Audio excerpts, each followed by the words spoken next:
Hello and welcome to the Election Corner on One Man Think Tank. Today I'm going to be giving you my June 2020 Senate election prediction. Now I've already filled in the safe seats, at least as I've predicted them.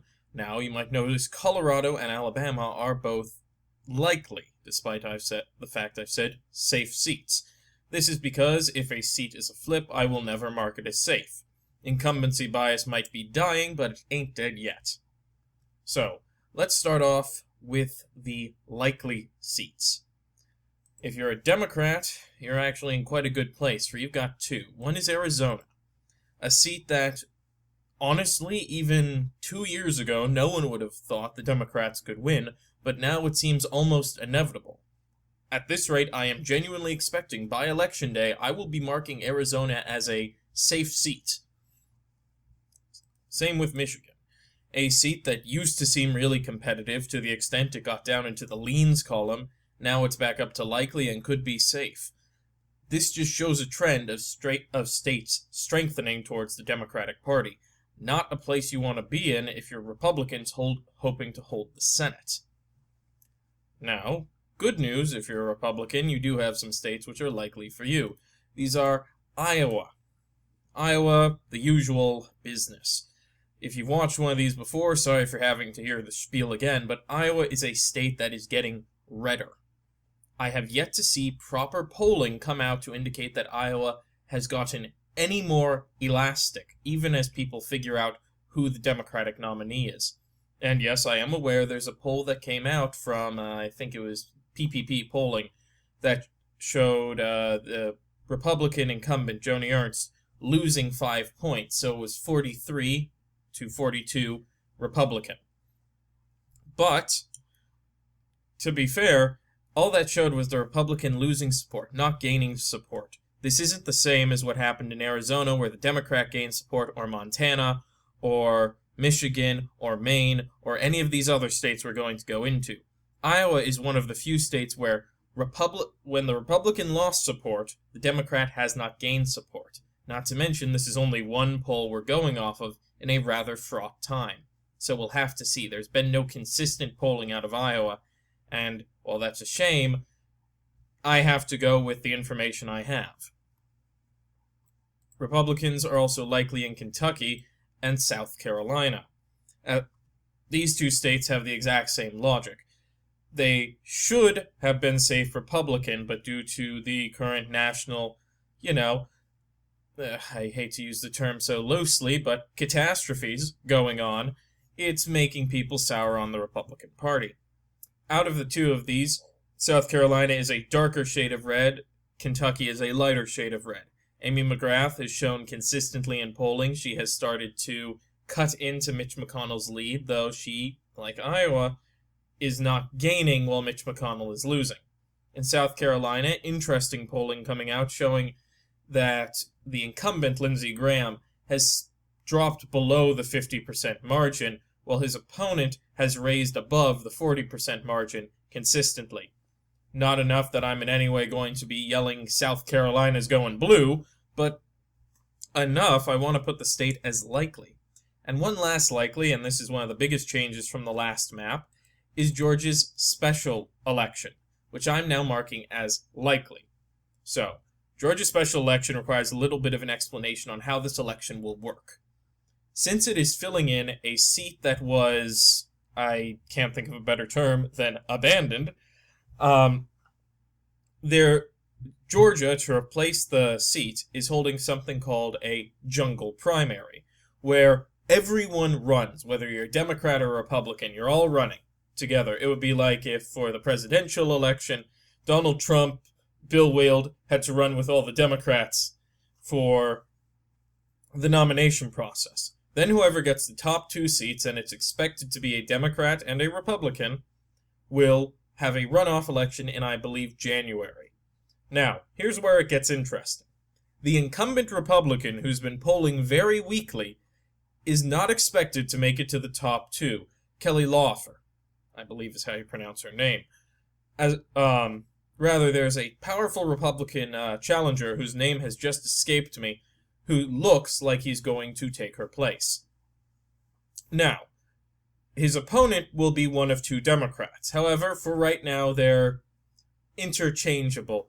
There's a case that Warnecker, I believe her name is, or starts with a W, will take has the better chance of the two Democratic opponents, and there are a few more minor candidates thrown in there. But right now, if it's not up against Lawfer, the election is looking much more favorable towards Republicans, which I find fascinating. Because when we get to Georgia's main election, it's actually changed from, well, it was leans last month, but there's going to be some changes here too, at least in how I explain it. Republicans are also going to get a likely seat in Alaska. Now, people like to say, or view Alaska as this very blood-red state, but it's got this very strong, and I mean this in the truest sense of the term, libertarian backbone of libertarian, not meaning anarcho-capitalism, but the sort of, well, we handle our own business at the local level ourselves, which has resulted in a fascinating history of coalition governments between Democrats, Republicans, and independents, usually with an independent governor. In a weird turn of events, the Republican actually won in 2018, but now seems to be on his way to being recalled, which could result in his replacement. Also, the incumbent Senator Sullivan does not have the same entrenched strength as his more moderate counterpart in the Senate. I've just forgotten her name, but she starts with an M. Lisa Murkowski. She has long-standing support in the Alaska Native communities who live in the northern part of the state and can be an important swing vote. Sullivan doesn't have that, and could very well suffer from the same issues many Republicans have suffered from in 2018 and 2019, where suburban voters turn against the Republican candidates. And the fact he's running against someone who's dubbed to be an independent, so there's not going to be the anti-Democrat bias that can sometimes come into play in red state elections. Okay, and the last one is Texas. Texas is currently likely Republican, and I'm tempted to say on election day it will be a safe state for the Republican Party. Now, going out of 2018, everyone had this big expectation of Texas was going to be this purple state from now on. I had that expectation, and I actually still hold it a bit for the presidential election with the polling we've seen. But for the Senate race, now keep in mind we haven't gotten proper amounts of polling since the not the 2018 election, the primaries have ended. But there's still enough proof that Texas looks very likely to be less elastic than we thought. Beto O'Rourke did a fantastic job running for his seat, and Ted Cruz was particularly unlikable. John Cornyn might be able to sweep by on being a rather plain candidate, running against an opponent with little name recognition. So, Texas goes to likely for now. And with this, you actually have a much better idea of what the battle map looks like. It's not the Democrats have this wide advantage. Rather, Democrats are leading by only one seat, with 5 up for grabs. Now, if you're a Democrat, this is already good news. You've taken 1 seat. So, that's a gain. But everyone remembers 2016 as a loss because the Democrats didn't retake the House and Senate despite gaining seats. So, keep that in mind. So, are there any leans seats here? And I have to say, there are actually 3. First is in Montana, which is leans Democrat. For the longest time, this has been a safe seat for the Republican Party until 2 days before the filing line, very, very popular governor jumped in, and he, frankly, is sweeping in the polling, bringing the race from a very uncompetitive numbers like 49 and 52 to 30-something to the Democrat in the lead with 46 and 47 points. I think Governor Bullock has a strong chance to win the state. So much so, I'm willing to say he has a better chance of winning than the Republican.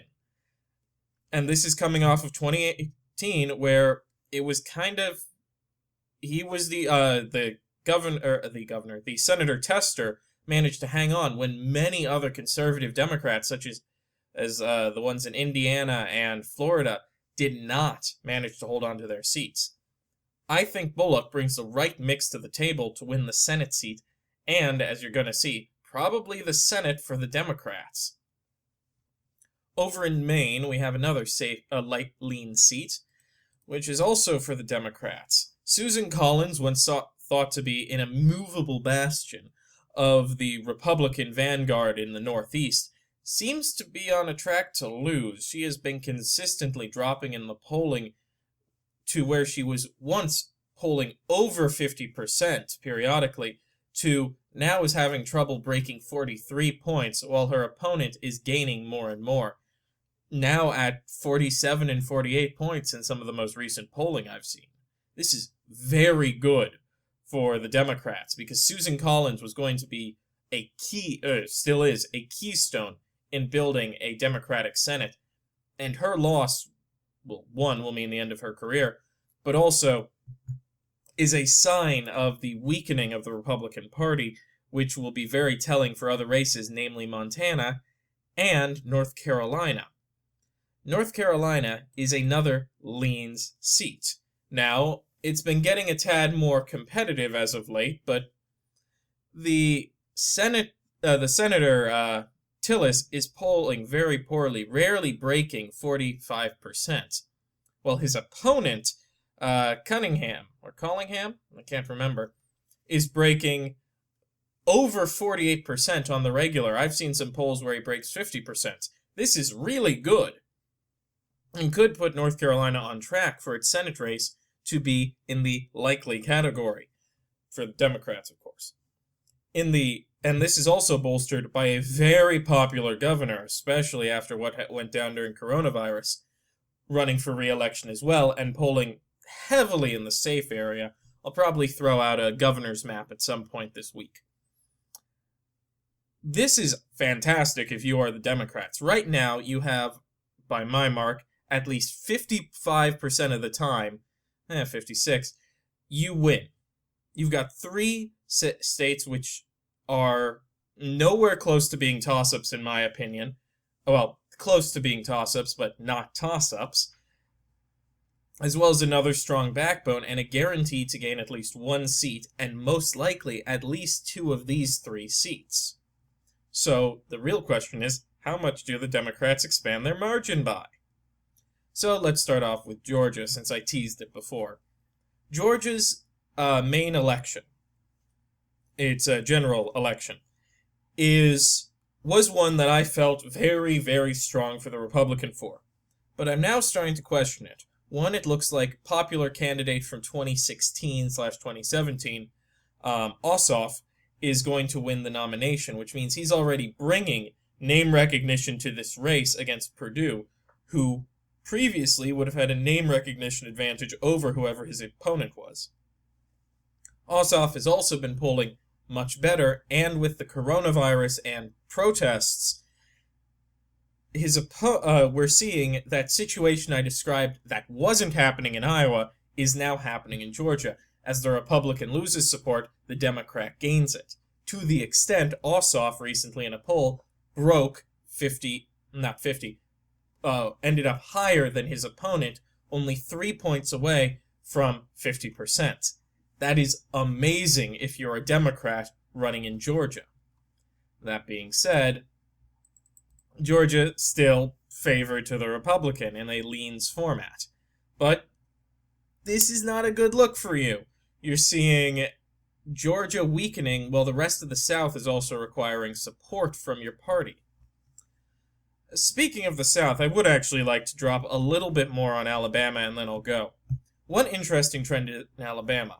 It looks likely that in the Republican runoff for the election, previous incumbent Jeff Sessions is going to lose to a Republican named Tuberville. Now, Sessions actually polls better than Tuberville for the seat. But due to the fact Trump dislikes Sessions, yada yada yada, Tuberville looks more likely to win. So keep your eye on Alabama. because we've been seeing a national trend towards blue. Republicans will lose the inherent incumbency bias that would come with Sessions when they pick Tuberville, and, everything's been getting crazy. If you had asked me in January or even February, if South Carolina and Kentucky were at any risk of properly flipping, I would have said no. I would have teased it a bit, because there was some good polling that came out initially, but I wouldn't have thought they were going to flip. But now, I have trouble seeing them as safe seats. And speaking of having trouble seeing it as a safe seat, Kansas. Kansas is an interesting one, because very unpopular gubernatorial candidate, Senate candidate, and general overall nasty piece of work, Chris Kobach, is running in the Republican primary, and seems like he has a solid chance of winning. However, as of late, he's been polling lower against his main Republican opponent. It seems that the more moderate, or reasonable, I won't call his opponent moderate, but reasonable Republicans, when compared to Chris Kobach, seem to be slowly dropping out to provide support to one more moderate candidate, meaning there's a solid chance Kobach will not win. This is all a case of, we need more polling out of that for me to make a proper call, because also a lot of the polling favoring Chris Kobach's opponent has been from campaign internals, which is not something I like to swing a whole race over. But if it's Kobach, this is a tilt Republican seat. But since I can't be sure of that, it's going to leans, because even if it's not Kobach, it seems that polling-wise, whoever it is going to have trouble against Barbara Boiler, the presumed Democratic nominee. And thus you're left with a 51-seat Senate towards the Democrats and 49 towards the Republicans. This is not a good map if you're a Republican and watching, and if you're a Democrat, yay!